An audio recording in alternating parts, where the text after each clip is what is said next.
Would recommend for businesses, especially aspiring business owners and entrepreneurs who are just starting out, that we're living in a really rapidly changing world, and the digital economy is definitely something that all businesses need to participate in these days. I think it's table stakes to be at least aware and informed about the kinds of things online that you need to be trading with and operating with.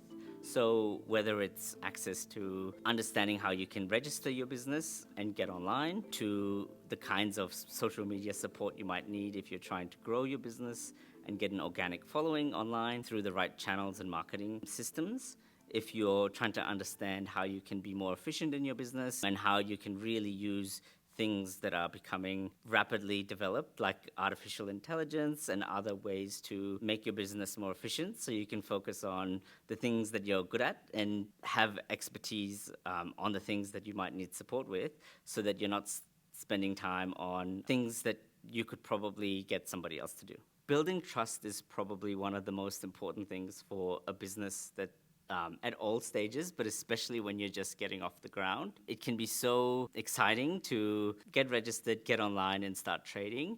And probably for the first 2 years of our business, we really got by just through word of mouth and warm referrals from other people who knew the work that we were doing in the community. If I could do it again, I would never trade that sort of organic reach, because that's been so successful. Having said that, I think being able to be online and have our presence more visible online through the channels which people are using these days would have made a massive difference for us. And I think for new businesses, I would really encourage them to think about that as well, that we're living in really kind of new world in terms of how businesses are getting noticed and how businesses can increase their visibility to get more clients, provide more services to people who might need them.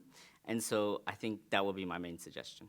For new social enterprises and for all new businesses, particularly if you're a solo operator or a service-based business, which I think are the main sorts of businesses that we are supporting at the moment, what I would suggest is that to keep it simple. There's really a lot of research that shows that the more complicated that you are when you're setting up, the less likely you are to be able to get up off the ground and running.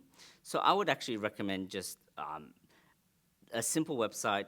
Get yourself on the main sort of social platforms that your customers might be, and to just start posting, and to not sort of in the beginning invest too much money or be too serious about what you look like online, because the important thing is that you start building a consistent profile across your digital spaces. Over time, as you learn more and the business becomes more reliant on those kinds of channels, that you seek support specifically in areas you might not have expertise.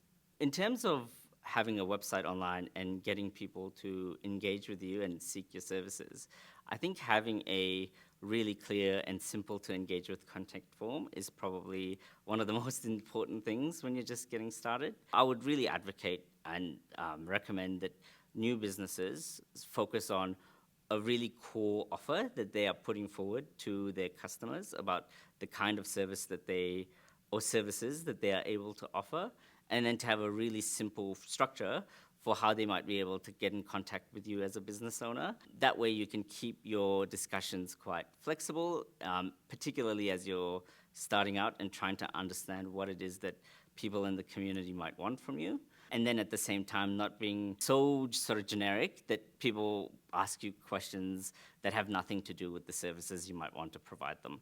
So again, I think to keep it simple is always a good idea when you're starting out, and making it really quick and easy for someone to get in contact with you, and very quick and easy for you to get back in contact with them. I think there's a lot of free tools available at the moment, and I would definitely recommend not paying for something until you've at least tried some of the free tools in whatever kind of space that it is that you're looking for. So whether it's customer relationship management system, like HubSpot has a free tier. With email lists, I think MailChimp has free tier or really low tier. I would also really recommend trying to find deals, trials, and for discounts to make a really good use of them, and to ask people in your community, because I think Often, if I were to reflect, I spent too much on our tech costs when we were first starting out. I probably didn't need to. That would have saved us a lot of hassle in the beginning while we were just trying to figure out what we were actually trying to do and what systems we were trying to use. AI is definitely a bit of a hype term at the moment. There's a lot of really powerful and compelling uses of AI, but also I think a lot of businesses are using this word to try and pick up on the hype that's going on. The way I would explain it to someone who is just starting out is that a lot of services that you might want to get, like marketing, business development support, work management support more generally, AI has made it really efficient for businesses to create those tools and products and to be able to use services more efficiently. I would always look towards the credentials of the person before the AI tool that they're using, because anyone can use AI tools these days. They're really accessible, and I think that's a great thing and also a not so great thing. It's great because it's really democratized people's ability to use these tools and be able to provide efficient services that they wouldn't otherwise. On the other hand, it means that a lot of businesses are claiming that they've got these AI-powered tools, but they're not able to demonstrate results or show you how they could actually apply those tools to help you with your business.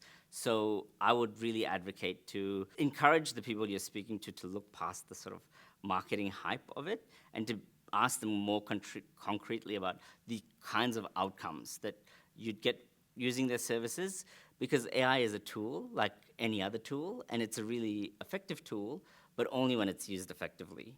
And so the kinds of businesses we're seeing really benefiting from AI are the ones who can sort of take that bigger picture view about the value of AI in their businesses and what it can actually provide them, as opposed to the fact that it is AI being the sort of reason why it's a good tool. When we first started Himayat, I learned over the course of 2 years a lot of lessons about the kinds of things which are really important in the first 6 to 12 months of starting and operating your business. And in some sense, it's funny because when we deal with new customers and clients and we see the sorts of things and challenges that they bring up, it reminds me a lot of the kinds of ways of thinking that I had when I was first starting. And I think that having someone in your corner who can give you the sort of really no-frills directions about what makes sense and what doesn't in the first 6 to 12 months of your business is incredibly valuable. Now, what I would say is probably a lot of businesses think a lot about their branding and how they look, and understandably, because it's precious to them. But I think you're not going to get a customer by spending 6 to 12 weeks on getting your website perfect. And so really, I think the important things is to get online, use the tools which are available to all businesses, like getting your Google business profile set up so that people can see you online, making sure that you have a good system and structure for how you're going to get customers, whether it's online or in person, whatever your sort of industry is. And then lastly, I think having a good sort of structure and foundation and pipeline over the next 6 to 12 months so you can really understand at what point do I need to really think about this particular issue, because it might seem like this is a really important issue for me today, but if I'd sort of gotten some advice from other people who might be a little bit further along from me, maybe they might tell me, oh, you don't actually need to worry about this until you get to this milestone or until you've solved this other problem in your business. I would really recommend Google Workspace. That's a solid choice for people who are just starting out. It gives you access not just to a custom email address, but also access to the Gemini models, which I think if you're just trying to really keep a tight scope on your costs when you're starting out, that's a really good comprehensive package. You get Word doc, processing and PowerPoint and all those sorts of tools. So that would be my first recommendation.